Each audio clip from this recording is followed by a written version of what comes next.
আমি কিন্তু এই ভিডিওটা কোনো রকমভাবেই বাচ্চাদের এন্টারটেনমেন্টের জন্য বানাইনি।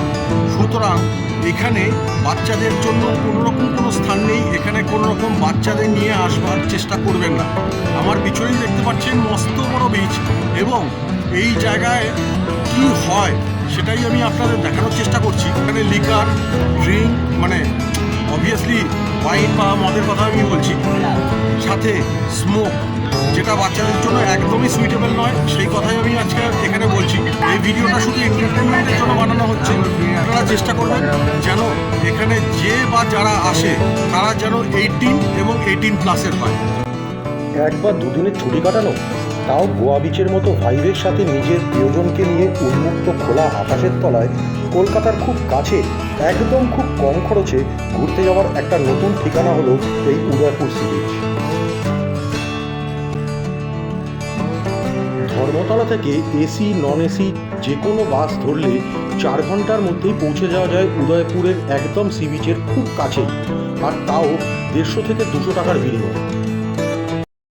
উদয়পুরে নেমেই সবার প্রথম কাজ যেটা হবে সেটা হচ্ছে সস্তায় হোটেল বেছে নেওয়া। নিজের পছন্দ মতন হোটেলটি বুক করে নিই। উদয়পুর সকালে পৌঁছে গিয়েছিলাম একদম কাক ভোরে। তার জন্য হোটেলে কিছুক্ষণ রেস্ট নিয়ে তারপর বেরিয়ে পড়েছিলাম উদয়পুর সি বিচের উদ্দেশ্যে। বিচে যেতে যেতে হঠাৎ চোখে পড়ল পেটাই পরোটার দোকান। ব্যাস আর কি, সেরে ফেললাম পেট পুজো। তো চলে এসছে আমার পেটাই পরোটা। পেটাই পরোটাটা খেয়ে দেখা যাক যে কীরকম রান্না করেছি, টেস্ট কীরকম সেটা খেয়ে বলছি।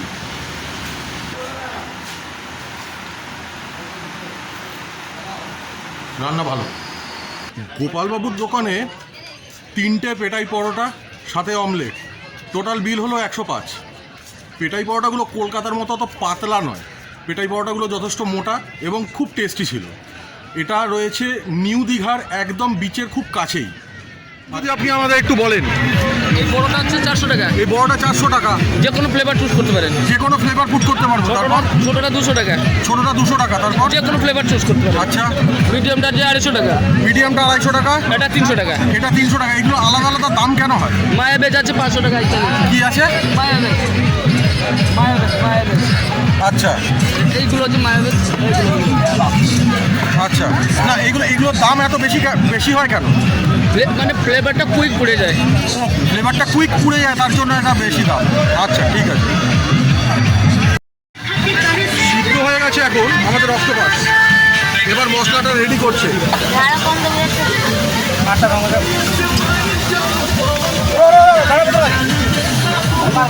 আর এখানে চলছে কাটাকুটি পর্ব।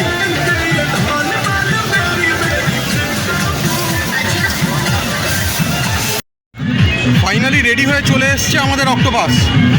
খুব সুন্দরভাবে সাজিয়ে গুছিয়ে দিয়েছে এরা, দারুণ লাগছে দেখতে। এবং পায়ের সামনে যখন জলটা চলে আসছে, এখন জোয়ার এসেছে, পায়ের সামনে যখন জলটা আসছে তখন আরও ভালো লাগছে। জোয়ারের জলটা একবার দেখো, এবং জোয়ারের জল এসে পায়ে লেগে যাচ্ছে। নতুন কোনো জায়গায় ঘুরতে এলে জিভটা কেমন জানি না খাই খাই করে, তাই উদয়পুর বিচে এসে অক্টোপাস আর চিংড়ি মাছের লোভ সামলাতে পারলাম না। দুর্দান্ত এই খাবারের জন্য আমাকে দিতে হয়েছিল 350 টাকা। অক্টোপাস পড়েছিল 250 টাকা, আর চিংড়ি মাছ পড়েছিল 150 টাকা। যাই হোক, ঘণ্টাখানিক বিচে কাটানোর পরে বেরিয়ে পড়লাম টোটো নিয়ে উড়িষ্যার উদ্দেশ্যে, যেখানে আমরা দেখব রাধা গোবিন্দের মন্দির, চন্দনেশ্বরের মন্দির এবং লাল কাঁকড়া বিচ। রাধা গোবিন্দের মন্দিরের ভেতরটি ফটোগ্রাফি এবং ভিডিওগ্রাফি দুটোই প্রহিবিটেড, দুটোই নিষিদ্ধ, তাই কোনোটাই করা গেল না। রাধা গোবিন্দ মন্দির দেখার পর চলে গেলাম উড়িষ্যার বিখ্যাত চন্দনেশ্বরের মন্দিরে, যা অত্যন্ত জাগ্রত একটি শিব মন্দির। বর্গী আমলে এই মন্দিরের বয়স ছিল প্রায় 300 বছরের কাছাকাছি।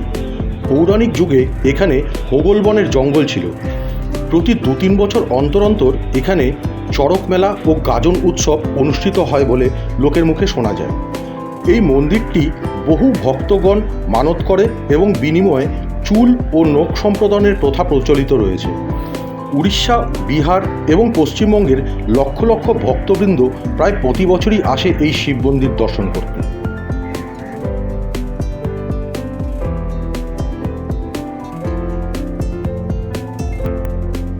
মন্দির প্রাঙ্গণের একদম পাশেই রয়েছে লোকাল মার্কেট, যেখানে মাটির বেতের এবং পাথরের তৈরি বিভিন্ন সামগ্রী খুব সুলভ মূল্যে বিক্রি হয়। লাল কাঁকড়া বিচ নামটি শুনলেই যা প্রথমে মনে হয় সেটি হলো প্রচুর লাল কাঁকড়া দেখা যাবে, যদিও 2-4টে ছাড়া কিছুই চোখে পড়েনি। শুধু সেলফি লাভাররা এখানে এসে সেলফি তোলার ভিড় করে রয়েছে। এখানে রয়েছে নৌকা, আর বিচ ঘোরার জন্য রয়েছে ভাড়া করা বাইক এবং স্কুটি। আমি এখন ইভিনিং স্ন্যাক্সের জন্য চলে এসেছি এই দাদার দোকানে। এখানে প্রচুর মাছ রয়েছে, বিভিন্ন ধরনের মাছ। তো এই মাছগুলো এখন ভাজা করে খাবো, এটাতে আমার রাতের ডিনারের কাজও হয়ে যাবে। দাদা এই মাছগুলো ভাজছে, একটু দেখিয়ে দিই তোমাদের।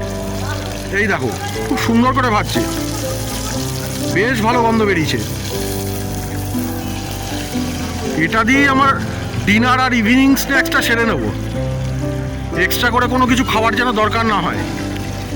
দাদা এইগুলোর দামটা একটু বলবে? এটার দাম কি আছে? এটা হচ্ছে পমফ্রেট, 50 টাকা। এটা এটা চিতল আছে 80 টাকা। এরকম চিকেন লেগ পিস যদি কেউ নিতে চায় তাহলে কি দাম পড়বে? 100 টাকা। আচ্ছা, এইখানে তোমরা দেখতে পাচ্ছ এখানে আমুদি মাছ রয়েছে। এই আমুদি মাছ কি পড়বে? 1 প্লেট 40 টাকা না? 40 টাকা বলেছিলে। আর এইগুলো হচ্ছে চিংড়ি। এই চিংড়ি 1 প্লেট কত পড়ে? 40 টাকা। এটাও 40 টাকা। তো মোটামুটি এরকমই। তো আমি এর মধ্যে থেকেই কিছু না কিছু নিয়ে যাচ্ছি ডিনার এবং ইভিনিং স্ন্যাক্সের জন্য। দূর থেকে রবীন্দ্রসঙ্গীতের কলিকানে আসতেই চলে গিয়েছিলাম নিউ দীঘার ঢেউসাগর পার্কে, যেখানে ছিল ছোটোখাটো টি স্টল, কিছু খাবারের দোকান, ছিল বাচ্চাদের অ্যাক্টিভিটি করার প্লেস। পার্কটি খুব সুন্দরভাবে সাজানো ছিল। সন্ধেবেলায় বন্ধুবান্ধবদের সাথে খোলা আকাশের নিচে মন খুলে আড্ডা মারার জন্য উপযুক্ত স্থান হলো এই ঢেউসাগর পার্ক। রাত্রের খাবারটা হোটেলেই সারলাম। মেনুতে এক্সেলেন্ট খাবার ছিল। ছিল ভাত, ডাল, পাঁপড় ভাজা, 2 রকমের তরকারি, আর ছিল পাবদা মাছের ঝাল এবং পমফ্রেট মাছের একটি আইটেম, যার জন্য আমাকে দিতে হয়েছিল মাত্র 250 টাকা। এই 250 টাকার বিনিময়ে একটা দুর্দান্ত খাবার খেয়ে রাত্রেবেলা শুতে গেলাম। উদয়পুরকে টাটা জানিয়ে আজ আবার ফিরে যাব আমার কর্মব্যস্ততম জীবনে। তাহলে আর কি, ব্লগটি ভালো লেগে থাকলে সমস্ত বন্ধুদেরকে নিয়ে চলে এসো উদয়পুরে, আর এনজয় করো প্রতিটা মুহূর্তকে। নেক্সট ব্লগ না আসা পর্যন্ত সুস্থ থেকো, ভালো থেকো, আর সঙ্গে থেকো চিয়ার্স বসের সাথে।